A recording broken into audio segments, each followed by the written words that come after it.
అందరం Eden garden north star residence అండి. అంటే ఇంత ఘనంగా ఈరోజు జరుపుకుంటున్నాం. మీ అందరూ చూస్తూనే ఉంటారు.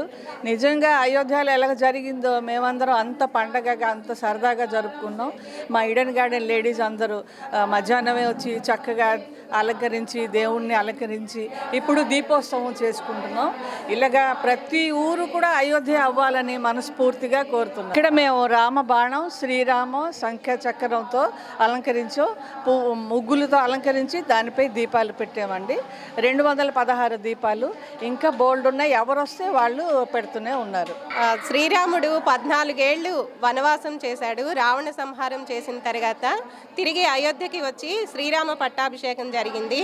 అట్లానే ఇప్పుడు కూడా జనవరి 22న 500 ఏళ్ల వనవాసం తర్వాత శ్రీరాముడు అయోధ్యలో ప్రతిష్ఠింపబడ్డాడు. ఇది నిజంగా చాలా శుభ సందర్భం కనుక మా ఈడెన్ గార్డెన్స్లో మేమందరము మహిళలు కలిసి చక్కగా దీపోత్సవం చేసుకున్నాము. రంగురంగులతో రంగవల్లులు తీర్చిదిద్దాము. మొత్తం అందరూ మహిళలము కూడా పార్టిసిపేట్ చేశాము. చాలా చాలా పుణ్యదినం.